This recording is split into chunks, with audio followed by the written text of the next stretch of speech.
Hello and welcome to Scalable Monitoring using Prometheus with Apache Spark. My name is Diane Feddema, and I'm here today with Zak Hassan, my team member. I've been working on big data and machine learning for about 5 years now at Red Hat. I started out working with Hadoop, and for the last several years I've been working with Spark. And I've been at Red Hat for the last 4 years. Been working on different things. Most recently on the Rata Analytics project, where we're building a machine learning AI type of platform on Kubernetes, which is our flagship OpenShift product.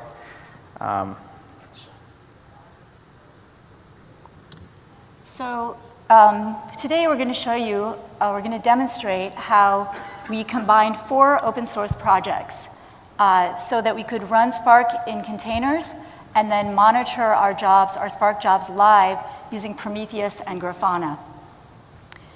And so we're going to do some basic overview of some of these concepts in case you haven't heard of them before, and then we're going to dive into some code and a live demo. So what was the motivation and what was the use case here? So as I mentioned, we were building a analytics platform where we wanted to run machine learning jobs on Kubernetes, which is what OpenShift is based on. And we wanted to look at how can we improve the run times of these machine learning jobs. And we wanted tools that are going to show us visualizations of exactly how much memory, CPU, network, and all these things are doing. Because ideally, when you're a programmer, you want to kind of have rapid experimentation, and if you allow your data scientists to have rapid experimentation, then they can do more experiments. And one of the compelling reasons the developers even use Spark is because of the parallel processing, in-memory pipelining, data flow end-to-end optimizations. So the story of how we got to building some of these tools and infrastructure was, at first, this started off as an experiment, like most open source things are. So I got an agent, and then I injected an agent. I started this experiment June 2017, where I put an agent to run alongside Apache Spark on the master, the worker, and the driver. And at first we were using Jolokia format for metrics, and then we moved over to Prometheus format. And then later on we experimented with creating a custom resource definition, a CRD, and creating a Kubernetes operator to deploy our Spark jobs and then deploy Prometheus and Alert Manager. So if you don't know what Prometheus is and Alert Manager, I'm going to explain that, and I'll go over more of that in detail in a later slide. And then later we wanted to have graphs and charts of these visualizations. So I joined forces with Diane, and Diane set up Grafana and integrated with Prometheus, and we were off experimenting with real Spark jobs and tuning them. So today I'm going to go over some concepts first to set the groundwork. So how many people here have used Prometheus? Just a show of hands. Okay, so 25%, 40% of the room. Okay. So as you know, just for the folks that haven't used Prometheus, basically Prometheus is a server that collects metrics, and this server uses a poll model. So you have a concept of server and client, right? The client side is your application. You can either instrument your application or you can use agents. So what we did was we instrumented the Spark master, the worker, and the driver application that's running. So all these things are instrumented, and they're all exposing metrics. And then those metrics get collected in Prometheus, the server. And then you can pull in graphs and charts. So I know we're at a Spark Summit. I'm not going to go over what is Spark in detail. Are there beginners in the room? Just a show of hands. First time using Spark? Okay, so most people know what Spark is. So some of the things that we liked about Spark was the fact that we can do batch and streaming workloads, the fact that it supports, being machine learning libraries and has different optimizations. So some of the things that we liked was, you can run Spark standalone, Yarn, or Mesos, or Kubernetes as the cluster manager. And you can use different, so Kubernetes is basically what OpenShift is built on top of. So, so some of the presentation before that Anuruddh was presenting, some of these things can be done here as well. But for what we're using, the version of Spark that we're running is using RAD Analytics, and we're using standalone mode, no cluster manager. So Spark application, we're pretty familiar. We basically have source data, we do some processing, and then we store that result, whether we train a model and then we store that model somewhere. So essentially our architecture, our setup for a cluster is you would use tooling to deploy a cluster. You can either say this is an ephemeral cluster where this is just going to run, and then when the job is done, it'll tear down the cluster. Or you can have a persistent cluster where the cluster is deployed, and then you can have more than one application go and submit Spark jobs to it, and it'll stay on. So one thing to remember is the driver has some interesting metrics that it reports back. So some of the interesting metrics are you can get things like block manager, DAG scheduler, JVM pools. Internally within, since we're running things in containers and in Kubernetes pods, we want to get those metrics from the running application as well. And Diane is going to explain some of how memory and storage works. So basically this is high level of like Prometheus in the middle there, going and pulling and scraping these Java agents. So it'll be scraping at a particular interval. So I'll show you a configuration file for Prometheus for those who aren't familiar with Prometheus, and then some of the things that we had to do to get all this stuff running. And then we have this thing called Alert Manager. So for example, if say you have a Spark job and you want a particular setting, like for example, if it goes to a certain memory or a certain resource utilization, you want to get an email, a Slack notification, then you would use something like Alert Manager, and you would set rules. And I'll cover an example of a rule in a later slide. So this is where I inject the agent.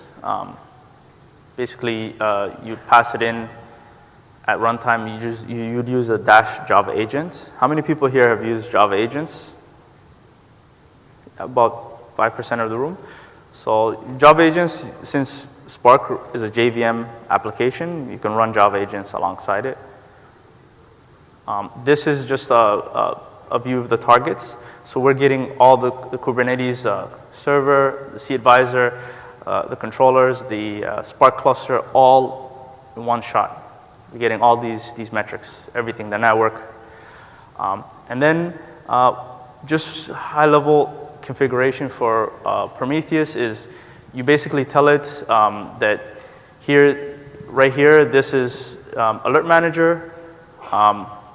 Whenever there's a rule that gets fired, send the notification to Alert Manager, and then here you set the rule file. So you set all the rules that you want to get notified for.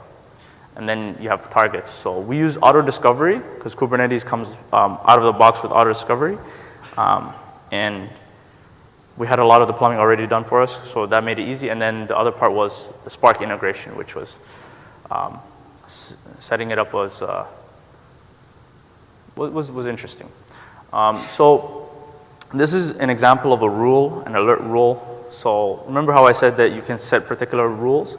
So over here and under expression, you would say the particular query that you want. You would use promql and say a particular query, and then you would get a notification for that. And promql is a query language. This is the same query language that's going to be used in Grafana for charts and graphs. And yeah, we're going to have a live demo at the end. So I'm going to pass it over to my teammate Diane, who's going to take it over from here. Thanks, Zach. So for the second part of our talk, we're going to talk about how to use Prometheus to do performance analysis of a Spark job that's running in a container. And there are a number of things that we want to know when we run our Spark job. We want to know where there might be possible bottlenecks. And we want to know if we have enough memory to run our job. We want to know how much memory is each worker taking, how much memory is the master taking. We want to know if the network is saturated. We want to see the CPU usage. And using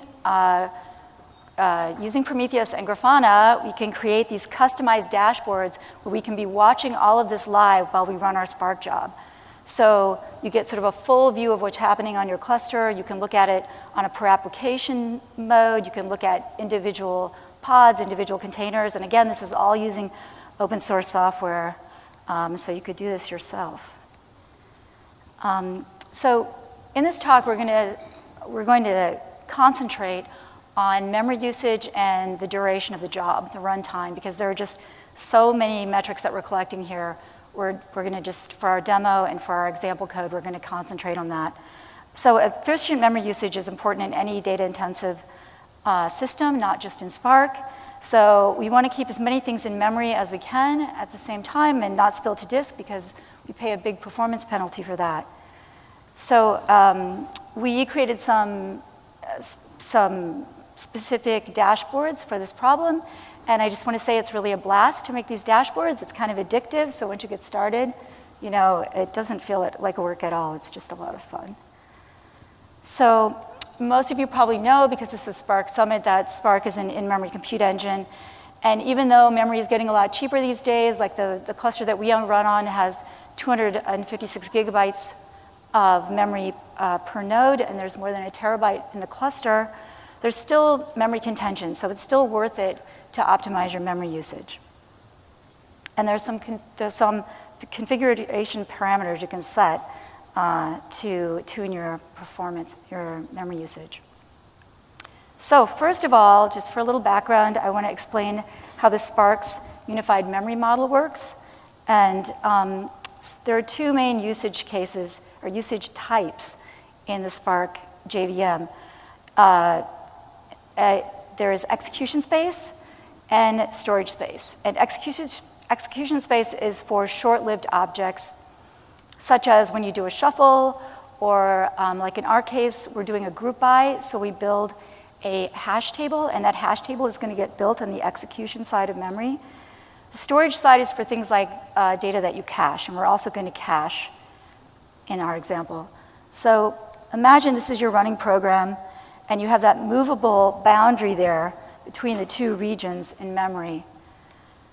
And as long as there's no contention, either side can continue to use up this memory. And Spark allocates memory in blocks.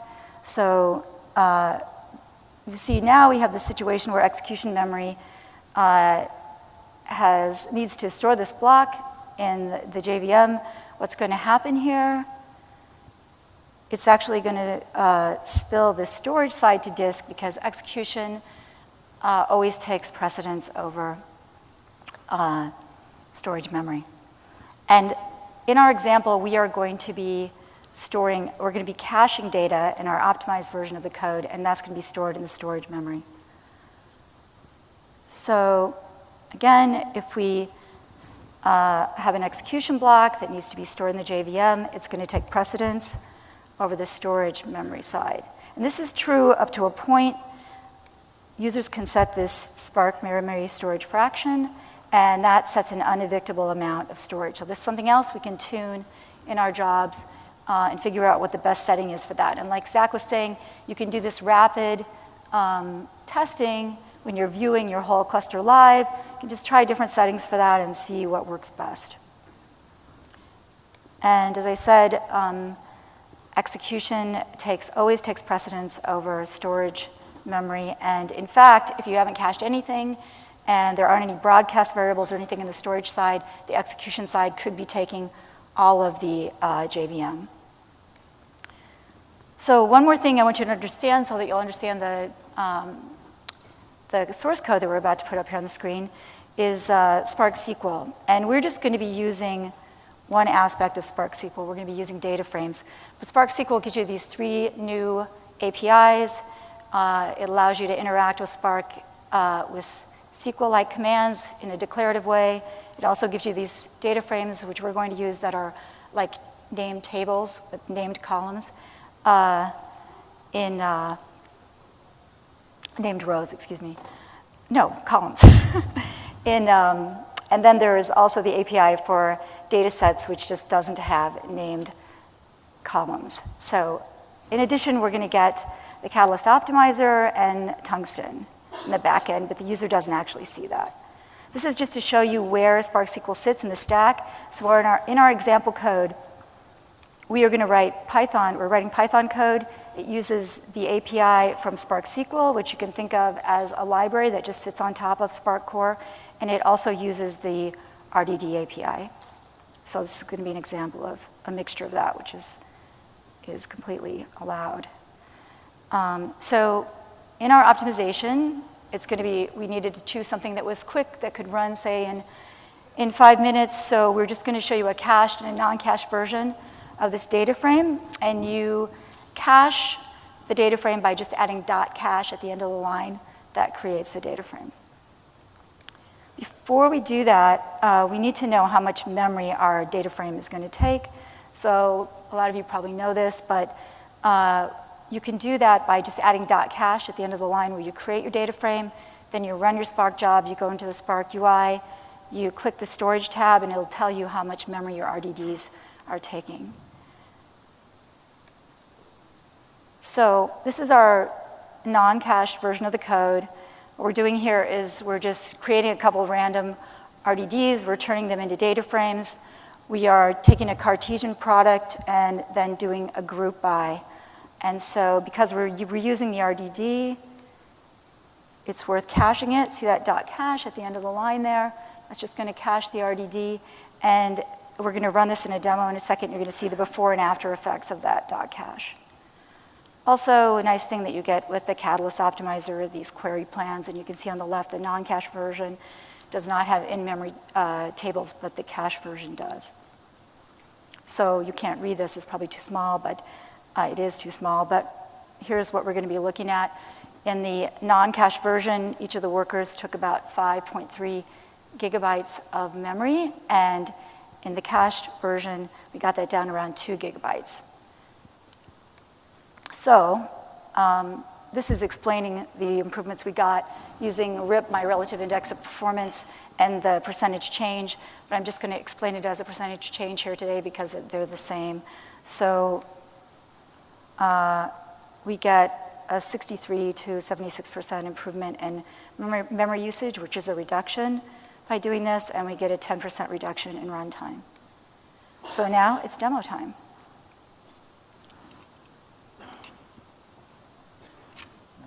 I'll set it up. Okay. Just F1. If you F1. Go ahead. Okay. So Make it full screen.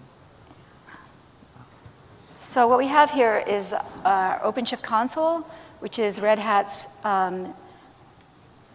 Kubernetes offering. And what I'm going to do is I have something called a deployment configuration, which specifies which Docker image I'm going to use. Instead of setting that up on the fly here, I'm just going to deploy the non-cache version of this job. So it's been deployed. Now I'm going to... Did you press deploy? Yeah, I think. Make sure. I never saw that. Didn't see the deploy work? Okay, try again. Yeah. Okay, now we've deployed the job. We're going to see it show up here.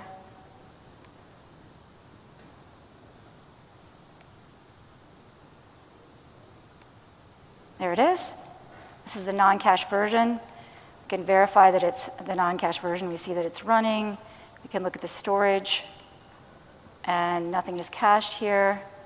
So now we're going to go to our dashboards that we created. allow us to watch this running live.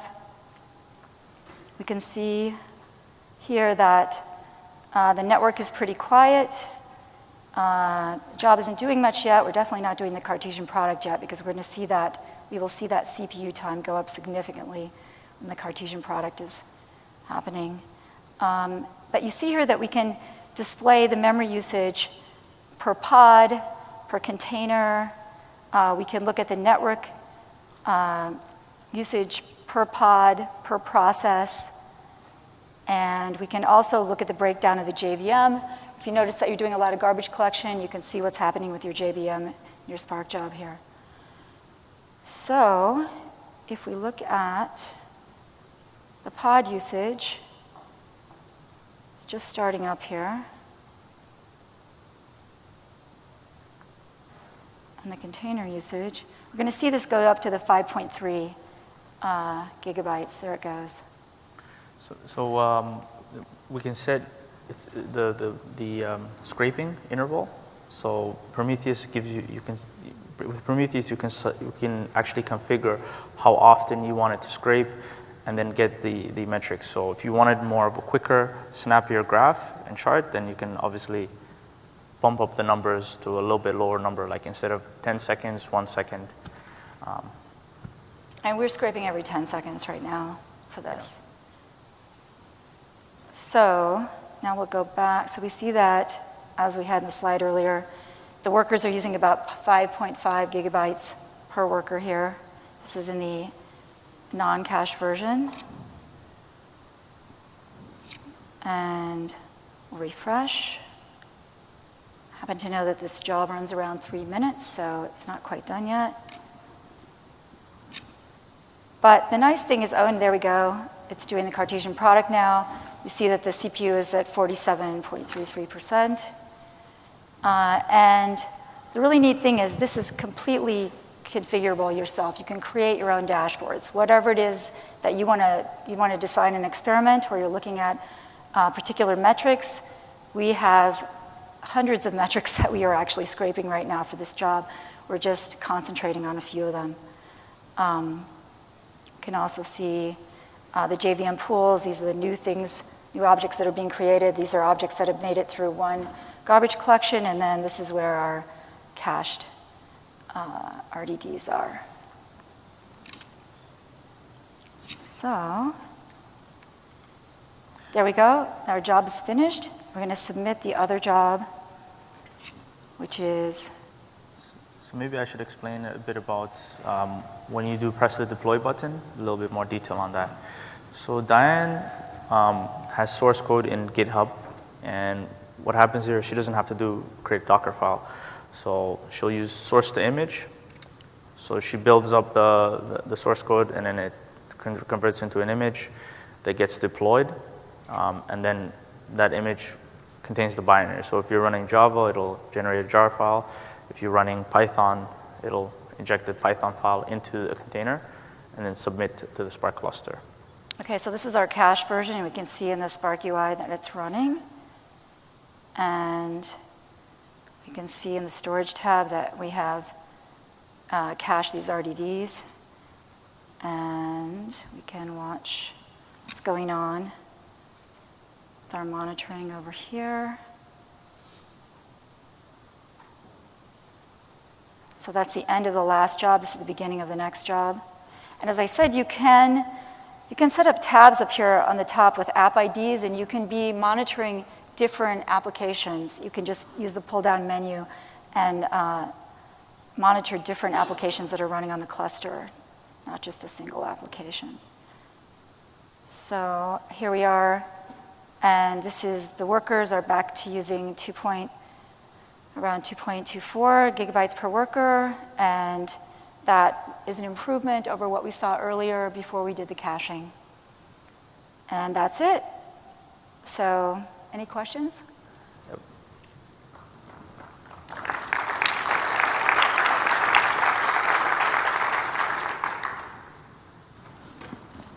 Yeah, I was wondering, do you know, is Prometheus, can you use it with the built-in metrics endpoint in Spark for the REST API they have?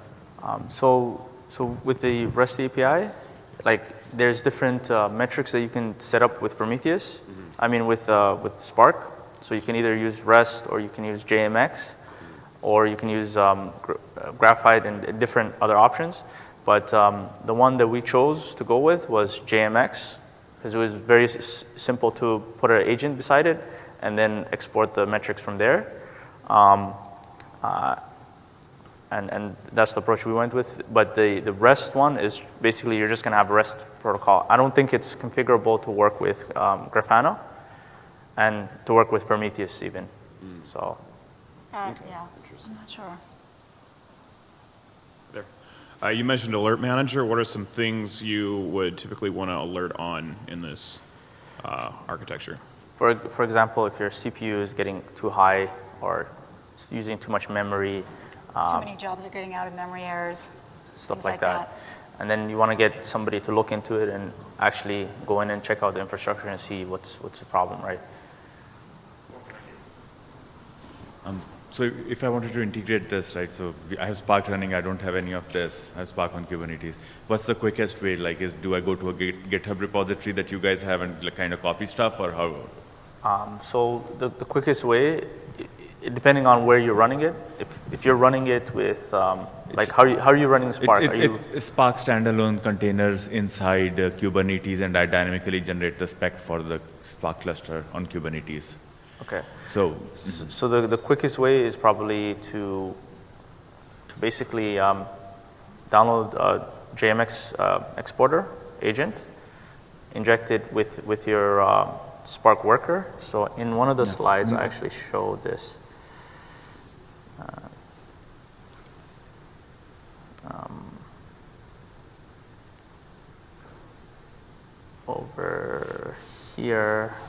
Over here, I show this. Yes. So basically, you just pass in dash Java agent, and then you pass in the jar, and then if the jar has a configuration file. So we use agent bond, but you can use JMX exporter. It's the same thing. Sure. But yeah, essentially you just pass in that, and then when you're doing the Spark, you're starting up the worker. You pass in you basically pass in the job agent right here. Okay. Perfect. Thank you.